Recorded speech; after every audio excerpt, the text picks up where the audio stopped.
नमस्कार, मैं हूं विनीत। आज है 9 जुलाई और दिन है बृहस्पतिवार। आपका स्वागत है समय बुलेटिन टॉप 25 में। आइए नजर डालते हैं उत्तर प्रदेश की आज की बड़ी खबरों पर। 35 करोड़ की संपत्ति वाले रिटायर्ड ARTO पर विजिलेंस का बड़ा छापा। मथुरा के मिनी जामताड़ा में 40 साइबर ठग गिरफ्तार। राम मंदिर में फर्जी रसीद से वसूली का बड़ा खुलासा। हाईकोर्ट की सोशल मीडिया प्लेटफॉर्म एक्स को फटकार, कहा कानून से ऊपर कोई नहीं। कंबोडिया मानव तस्करी नेटवर्क पर NIA का बड़ा एक्शन। हाईकोर्ट का बड़ा फैसला, बाल विवाह कानून सभी धर्मों पर लागू। और यूपी के कई जिलों में भारी बारिश और बिजली गिरने का अलर्ट।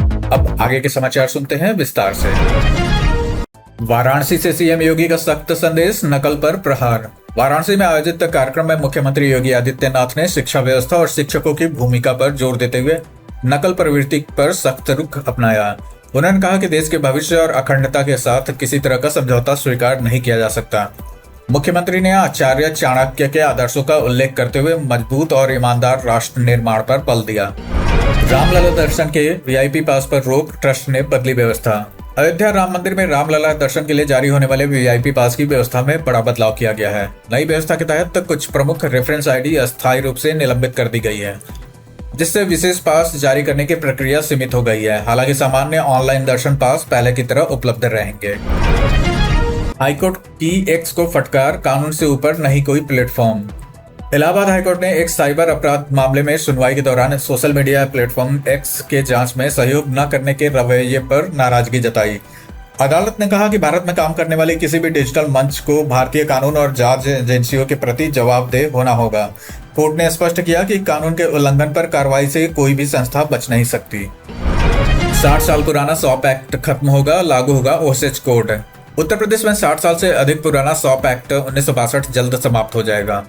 उसकी जगह नया व्यावसायिक सुरक्षा व्यवस्था कोड लागू होगा। नए नियमों के तहत 10 या उससे अधिक कर्मचारियों वाले प्रतिष्ठानों के लिए पंजीकरण अनिवार्य होगा। इसका असर प्रदेश के लाखों दुकानों, कार्यालयों, होटलों और व्यावसायिक प्रतिष्ठानों पर पड़ेगा। यूपी डिफेंस कॉरिडोर से आत्मनिर्भर भारत को रफ्तार। Uttar Pradesh defence industrial corridor देश को रक्षा उत्पादन में आत्मनिर्भर बनाने की दिशा में तेजी से आगे बढ़ रहा है। लखनऊ, कानपुर, झांसी, अलीगढ़, आगरा और चित्रकूट समेत 6 शहरों में फैली इस परियोजना को अब तक 35,000 करोड़ रुपए से अधिक के निवेश का प्रस्ताव मिल चुका है। इससे रोजगार, अनुसंधान और रक्षा निर्माण को नई गति मिलने की उम्मीद है। EV सब्सिडी से यूपी में इलेक्ट्रिक वाहनों को बढ़ावा। उत्तर प्रदेश सरकार की EV नीति 2022 का असर अब पूरे प्रदेश में दिखाई देने लगा है। दोपहिया इलेक्ट्रिक वाहनों पर 5,000 रुपए की सब्सिडी और रोड टैक्स में 100% छूट मिल रही है, जबकि बड़े इलेक्ट्रिक गाड़ियों पर 20 लाख रुपए तक की सहायता दी जा रही है। लखनऊ, आगरा और नोएडा समेत कई शहरों में EV खरीद तेजी से बढ़ रही है। पुलिस कर्मियों की बेटी की शादी और पढ़ाई के लिए बीमा। उत्तर प्रदेश पुलिस के सेवारत, सेवानिवृत्त और पारिवारिक पेंशन भोगियों के लिए बैंक ऑफ बड़ौदा ने नई सुविधा वाला पुलिस सैलरी पैकेज लागू किया है।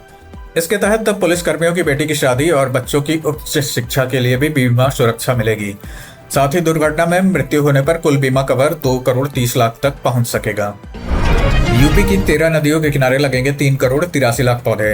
योगी सरकार के पौधारोपण महाअभियान के तहत इस वर्ष प्रदेश की 13 प्रमुख नदियों के किनारे 3 करोड़ 83 लाख पौधे लगाए जाएंगे। अभियान का उद्देश्य नदी तटों को हरित बनाना, जल संरक्षण को बढ़ावा देना और पर्यावरण संतुलन मजबूत करना है। यमुना और गंगा के किनारे सबसे बड़े स्तर पर पौधारोपण किया जाएगा। यूपी के कई जिलों में भारी बारिश, आंधी और बिजली गिरने का अलर्ट। भारत मौसम विभाग ने उत्तर प्रदेश के कई जिलों में भारी से बहुत भारी बारिश, तेज आंधी और वज्रपात की चेतावनी जारी की है।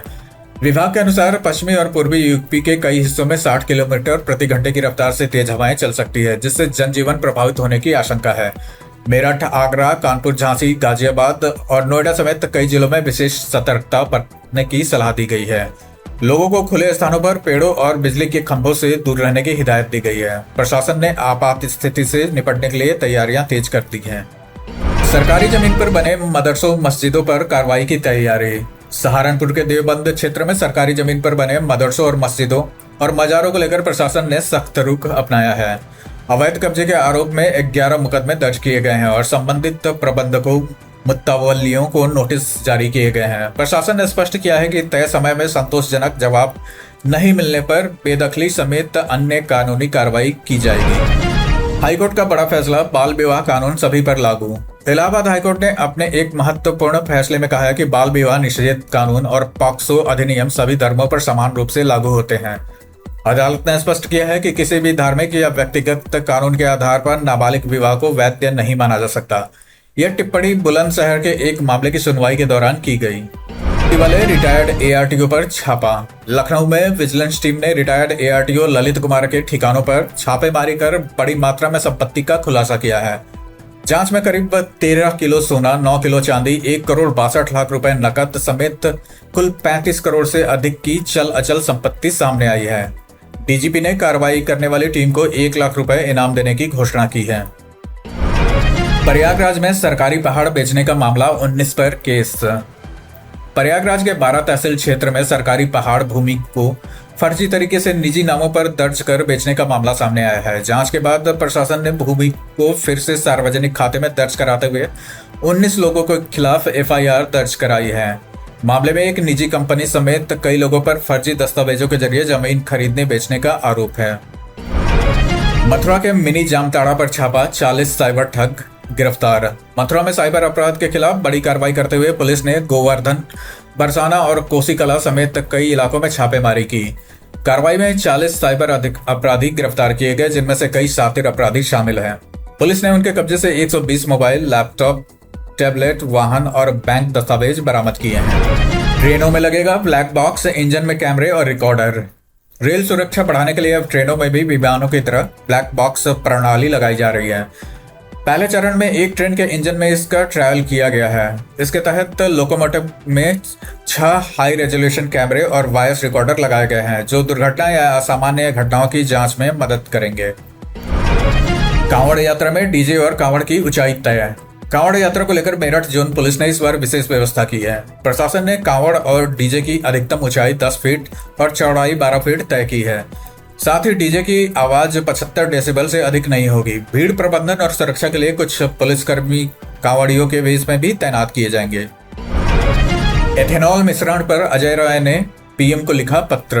कांग्रेस प्रदेश अध्यक्ष अजय राय ने पेट्रोल में बढ़ते एथेनॉल मिश्रण को लेकर प्रधानमंत्री नरेंद्र मोदी को पत्र लिखा है। उन्होंने कहा E20, E85 और E100 जैसे ईंधनों का असर करोड़ों वाहन मालिकों, किसानों, परिवहन क्षेत्र पर पड़ेगा। अजय राय ने सरकार की इस नीति से जुड़े वैज्ञानिक अध्ययन और परीक्षण रिपोर्ट सार्वजनिक करने की मांग की है। सीएम योगी चित्रकूट को देंगे 950 करोड़ की सौगात। मुख्यमंत्री योगी आदित्यनाथ चित्रकूट दौरे पर 950 करोड़ रुपए की लागत वाली 124 विकास परियोजनाओं का लोकार्पण और शिलान्यास करेंगे। इनमें 49 परियोजनाओं का उद्घाटन और 75 परियोजनाओं का शिलान्यास शामिल है। मुख्यमंत्री जिले के विकास कार्यों और कानून व्यवस्था की समीक्षा बैठक भी करेंगे। कंबोडिया मानव तस्करी नेटवर्क पर एनआईए का बड़ा एक्शन। राष्ट्रीय जांच एजेंसी एनआईए ने कंबोडिया से जुड़े मानव तस्करी और साइबर गुलामी के गिरोह के खिलाफ बड़ी कार्रवाई करते हुए उत्तर प्रदेश, बिहार और दिल्ली के कई स्थानों पर छापेमारी की। जांच के दौरान मोबाइल फोन, लैपटॉप और कई डिजिटल उपकरण बरामद किए गए हैं। एजेंसी के अनुसार गिरोह युवाओं को विदेश भेजकर साइबर ठगी के नेटवर्क में फंसाता था। हर मकान दुकान का बनेगा fire safety report card. Lucknow विकास प्राधिकरण राजधानी में हर मकान, दुकान और व्यावसायिक प्रतिष्ठान का फायर सेफ्टी ऑडिट कराने जा रहा है। सर्वे के आधार पर प्रत्येक भवन को 10 अंकों की सुरक्षा रेटिंग दी जाएगी और सुरक्षा स्तर दिखाने वाला स्टिकर भी लगाया जाएगा। इस पहल का उद्देश्य आग की घटनाओं से होने वाले नुकसान को कम करना और लोगों को जागरूक करना है। आगरा में विदेशी पर्यटकों से 50 यूरो की ठगी, पुलिस ने लौटाए पैसे। ताजमहल देखने आगरा पहुंची फ्रांस की 2 महिला पर्यटकों से एक कैब चालक ने अतिरिक्त शुल्क के नाम पर 50 यूरो ले लिए। स्थानीय गाइड की सतर्कता और पुलिस की त्वरित कार्रवाई से पर्यटकों को उनके पैसे वापस दिला दिए गए। पुलिस ने आरोपी चालक की कार जब्त कर आगे की कार्रवाई शुरू कर दी है। राम मंदिर में फर्जी रसीद से श्रद्धालुओं से वसूली का खुलासा। अयोध्या राम मंदिर चढ़ावा मामले की जांच के दौरान एक और बड़ा खुलासा हुआ है। जांच एजेंसियों को आरोपियों के पास श्री राम जन्मभूमि तीर्थ क्षेत्र के नाम पर छपी फर्जी रसीद बुक मिली है। आरोप है कि आरोपी इन रसीदों के जरिए श्रद्धालुओं से पैसे वसूलते थे और उन्हें असली दान रसीद बताकर सौंप देते थे। मामले में जांच एजेंसियां अब पूरे नेटवर्क की पड़ताल कर रही हैं। ट्रेनों की पैंट्री कार में अब चूहे और कॉकरोच तलाशेंगे रेलकर्मी।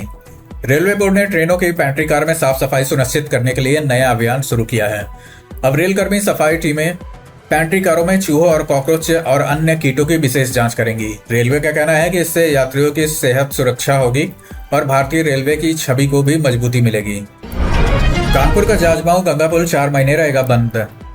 कानपुर के जाजमाऊ स्थित पुराने गंगा पुल की मरम्मत के दूसरे चरण के लिए इसे करीब 4 महीने तक बंद किया जा सकता है। पुल में 28 बेयरिंग बदलने और ऊपरी हिस्से की मरम्मत का काम किया जाएगा। इस दौरान लखनऊ कानपुर मार्ग पर ट्रैफिक डाइवर्जन की चुनौती सामने आएगी और यात्रियों को लंबा रास्ता तय करना पड़ सकता है। 23 राज्यों में भारी बारिश और तूफान का अलर्ट। भारत मौसम विभाग ने गुरुवार के लिए देश के 23 राज्यों में भारी बारिश, आंधी और तूफान का अलर्ट जारी किया है। उत्तर प्रदेश, बिहार, दिल्ली, पंजाब और मध्य प्रदेश समेत कई राज्यों में 70 से 80 किलोमीटर प्रति घंटे की रफ्तार से तेज हवाएं चल सकती हैं। मौसम विभाग के अनुसार दक्षिण पश्चिम मानसून तेजी से आगे बढ़ रहा है और अगले 2 से 3 दिनों में पूरे देश को कवर कर सकता है। पश्चिम बंगाल के दार्जिलिंग, कालिम्पोंग और जलपाईगुड़ी समेत कई राज्यों में भारी से बेहद भारी बारिश होने की संभावना जताई जा रही है। IMD ने लोगों को सतर्क रहने और अनावश्यक यात्रा से बचने की सलाह दी है। निचले इलाकों पर जल भराव और पहाड़ी क्षेत्रों में भूस्खलन का खतरा बढ़ सकता है। किसानों और स्थानीय प्रशासन को भी आवश्यक सावधानी बरतने के निर्देश दिए गए हैं। इसी के साथ आज की खबरों का सिलसिला हम यहीं समाप्त करते हैं। अगर आपको लगता है ऐसी खबरें जरूरी है तो चैनल सब्सक्राइब करके जुड़े रहिए।